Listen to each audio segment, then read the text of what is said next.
बनारस में मणिकर्णिका घाट को जो तोड़ फोड़, खासकर जो माता अहिल्याबाई होलकर की मूर्ति की खबरें हैं, योगी आदित्यनाथ ने खुद प्रेस कॉन्फ्रेंस करके कहा कि ये एआई से बनाया गया वीडियो है, एआई से फोटो जनरेट किया गया है। उसके बाद पप्पू यादव, संजय सिंह, इन लोगों पर एफआईआर दर्ज हुआ।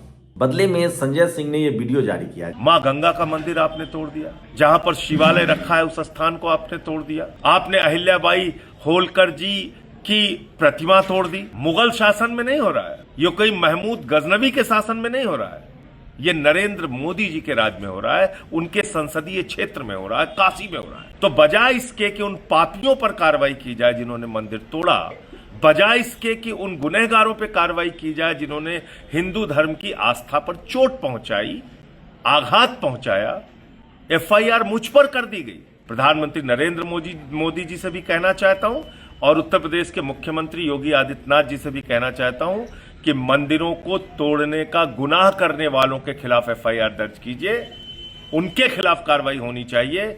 शर्म आनी चाहिए, प्रधानमंत्री के संसदीय क्षेत्र में ये सब कुछ हो रहा है और आपने उल्टा मेरे ऊपर एफआईआर दर्ज करके मुझे रोकने और चुप कराने की जो कोशिश की है, इसमें आप कामयाब नहीं होंगे। जो आपने सुना, पप्पू यादव ने ये ट्वीट किया कि जितना भी एफआईआर करो, हम डरने वाले नहीं हैं। आज बीएसपी सुप्रीमो मायावती जी ने भी ट्वीट करके पूछा कि क्या ये सही घटना है। लोगों की भावनाएं जो है वो आहत हो रही हैं और देश भर में इसको लेकर सुगबुगाहट है। वहीं माघ का मेला चल रहा है इलाहाबाद में। अभी मुक्तेश्वरानंद एक आरक्षण विरोधी बाबा हैं, लेकिन आज उनके संतों की, शिष्यों की जमकर पुलिस ने कुटाई कर दी। वहीं यूपी में नमाज पढ़ने पर 12 लोगों को डिटेन किया गया है। तो यूपी से लगातार धार्मिक खबरें आ रही हैं, जिसका विश्लेषण मैं करूंगा और आपको समझना होगा कि क्या सही है क्या गलत है। नमस्कार, मैं शंभू कुमार सिंह और आप देख रहे हैं नेशनल दस्तक।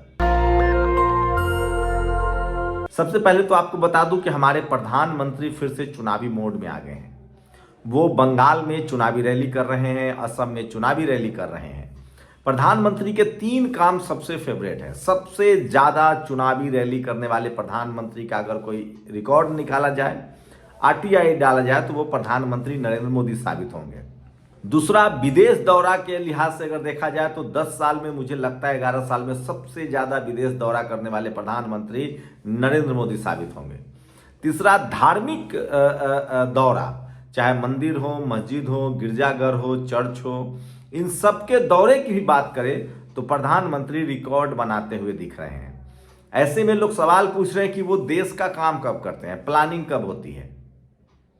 और आजकल नरेंद्र मोदी अमेरिका को लेकर निशाने पर है, उनको अमेरिका ने फंसा दिया है। ईरान में एक बंदरगाह है जिस पर भारत ने $120 मिलियन, लगभग 1100 करोड़ रुपया इन्वेस्ट किया था। अमेरिका के दबाव में भारत को वहां से कदम पीछे खींचना पड़ा। दरअसल अमेरिका जो है वो रूस और ईरान से बिजनेस करने वाले सभी देशों पर टैरिफ लाद रहा है। भारत पर उसने ऐसे ही 50% टैरिफ लाद दिया है। कहा जा रहा है कि 25% टैरिफ वो और लाद देता अगर हम चाय और चावल का निर्यात ईरान को करते रहते, मतलब ईरान से हम व्यापार करेंगे। आपको बता दें कि ईरान में सबसे बड़ा गैस का भंडार मिला है जिस पर अमेरिका की नजर है। वहीं अमेरिका ने कहा कि आपको रूस से तेल नहीं खरीदना है, हमारे प्रधानमंत्री ने वो भी मान लिया। तो क्या भारत की विदेश नीति सब अमेरिका तय कर रहा है? ये सबसे बड़ा सवाल है। प्रधानमंत्री मोदी का यूएसपी रहा है 56 इंच का सीना, हम अपनी विदेश नीति खुद चलाते हैं। लेकिन ये सारे जो घटना है वो बता रहा है कि कहीं ना कहीं दाल में कुछ काला है। एक ब्रिक्स देश बना है, ब्राजील है, रूस है, चाइना है और अफ्रीका है। इनका सैन्य अभ्यास था। अमेरिका के इंटरफेयर के बाद वहां भी भारत ने कदम पीछे खींच लिया। ये खुद भारत के सरकार के बयान से आया है कि भैया हमने अभी कदम पीछे खींच लिया है। ब्रिक्स को अमेरिका पसंद नहीं करता है। उसका कहना है कि कारोबार दुनिया भर में डॉलर में होना चाहिए।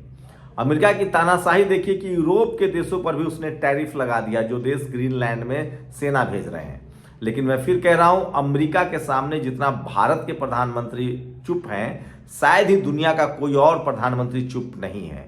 सोचिए। तो ये सबसे बड़ी खबर है जो सोशल मीडिया पर वायरल है। इसलिए प्रधानमंत्री की बड़ी छवि को धक्का लग रहा है।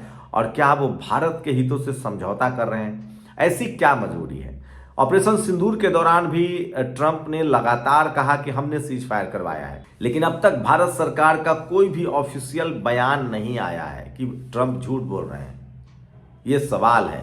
प्रधानमंत्री के बारे में एक दिन तो ट्रंप ने यहां तक कह दिया कि जब मैं दोबारा राष्ट्रपति बना तो खुद प्रधानमंत्री नरेंद्र मोदी ने मुझे फोन किया कि क्या मैं आपसे मिलने आ सकता हूं। तो क्या हमारे प्रधानमंत्री नरेंद्र मोदी अमेरिका के मामले में कहीं ना कहीं दब रहे हैं? ये बड़ा सवाल है जो पूरा विपक्ष और देश पर सोशल मीडिया पर वायरल हो रहा है।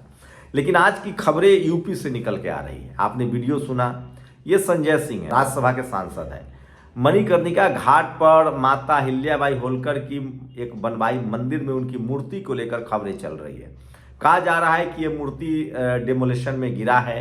कहा जा रहा है कि वहां आधुनिकीकरण हो रहा है, शहर को व्यवस्थित किया जा रहा है, तो मंदिर चपेट में आ रहे हैं। वैसे मेरी इस पर कोई राय नहीं है, शहर व्यवस्थित हो, सुंदर बने तो अच्छी बात है, लेकिन माता अहिल्याबाई के होलकर का अपमान सही नहीं है। इसको क्या और बेहतर तरीके से नहीं किया जा सकता था? ये मायावती जी ने सवाल पूछा है कि आप बताइए कि क्या सही है क्या गलत है। तो सोचिए, कल तक जो लोग खुश हो रहे थे बुलडोजर चलने पर, अब सरेआम सब पर बुलडोजर चल रहा है।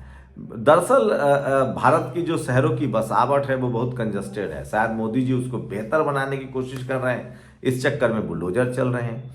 लेकिन माता अहिल्याबाई होलकर से सबकी भावनाएं जुड़ी हैं, उनका बहुत सम्मान है इस देश में। और अगर उनकी मूर्ति को लेकर जो खबरें फैली, उसमें संजय सिंह का ट्वीट आया, उन पर FIR है, पप्पू यादव पर FIR है और लगभग 8 लोगों पर FIR दर्ज हुआ है। अखिलेश यादव लगातार योगी आदित्यनाथ को चुनौती दे रहे हैं कि आप जाके वहां बताइए। तो ये सबसे बड़ी खबर है जो सोशल मीडिया पर वायरल है और देश भर के लोग जो है इस खबर को शेयर कर रहे हैं। तो आज की सबसे बड़ी खबर है। दूसरी सबसे बड़ी खबर है जो मैं चाहता हूं कि आपके साथ जरूर शेयर करूं। यूपी में मुसलमानों को लेकर लगातार जो है वो मामला गंभीर होता जा रहा है, बढ़ता जा रहा है। अब तो एक बड़े संगीतकार हैं AR रहमान, उन्होंने कहा है कि पिछले 8 साल से उनको फिल्म इंडस्ट्री में काम नहीं मिल रहा है। ये मैं नहीं कह रहा हूं, AR रहमान कह रहे हैं। यहां तक AR रहमान ने कहा कि छावा जो फिल्म थी वो फिल्म समाज को तोड़ने के लिए बनाई गई थी, वो सिर्फ वीरता की कहानी नहीं थी, उसको मैनिपुलेट किया गया था। उन्होंने धुरंधर को लेकर भी कहा कि चीजें जो बन रही है वो मैनिपुलेशन है और ये लोग जनता समझ रही है। तो ये सबसे बड़ी खबर है जो सोशल मीडिया पर वायरल है और सोशल मीडिया ही सच्चा मीडिया है, सोशल मीडिया ही बहुजन मीडिया है। लेकिन वहीं धर्म वाली खबरों का बोलबाला है। अभी बरेली के मोहम्मदगंज गांव में एक खाली मकान में सामूहिक नमाज पढ़ने को लेकर विवाद हो गया। हिंदू समाज की शिकायत पर पुलिस ने 12 लोगों को हिरासत में लेकर चालान किया। हालांकि बाद में सभी को जमानत मिल गई है। ये सबसे बड़ी खबर है जो सोशल मीडिया पर वायरल है।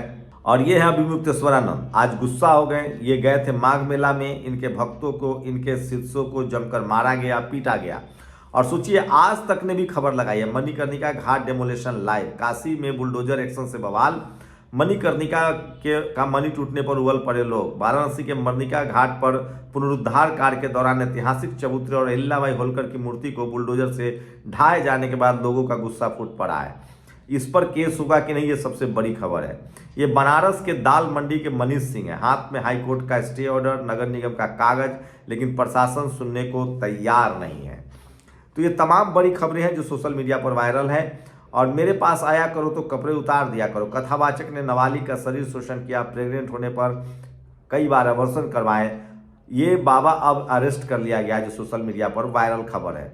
और सोचिए, भारत में अंधविश्वास और आस्था में कितना घालमेल हो गया है।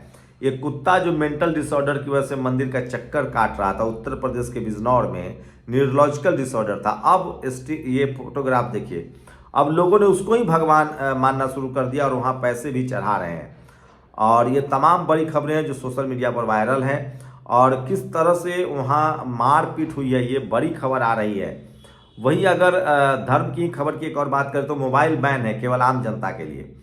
अगर आप विराट कोहली और कुलदीप यादव जैसे बड़े क्रिकेटर या सांसद विधायक हो तो वीडियो रिकॉर्डिंग भी अलाउड है। महाकालेश्वर मंदिर उज्जैन और सत्य के मार्ग पर चलने वाले पूज्य आदि शंकराचार्य जी का संगम क्षेत्र माघ मेले में योगी जी के इशारे पर उनका प्रशासन मारपीट के बाद जबरिया उन्हें बाहर कर दिया है। योगी सत्ता के आगे विवश हैं हमारे सरल सच्चे साधु संत और महात्मा। ये अभिमुक्तेश्वरानंद है और इनके चेले को मारा गया है। वैसे इन लोग का आपस का मामला, ये बड़े आरक्षण विरोधी भी हैं। शंकराचार्य जी का शिष्य को बाल पकड़ के गिराकर चौकी में पीटा गया।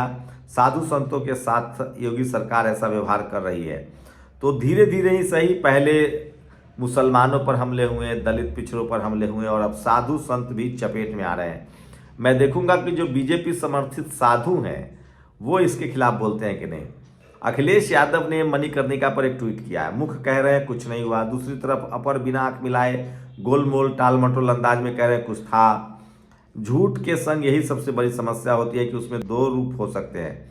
भाजपाई शासन प्रशासन पहले मिल बैठकर तय कर ले कि सच को छुपाने के लिए झूठा बयान क्या देना है, नहीं तो दो बयानी से झूठ की कलई खुल जाती है और जनता के बीच उनकी खिल्ली उड़ जाती है। ये अखिलेश यादव ने मणिकर्णिका पर लगातार तंज किया है। चंद्रशेखर आजाद का आरोप है कि श्रीमणि रविदास महाराज की जयंती का परमिशन कई जिलों में यूपी में नहीं मिल रहा है। इसको लेकर उन्होंने योगी आदित्यनाथ जो मुख्यमंत्री हैं उनको चिट्ठी लिखी है।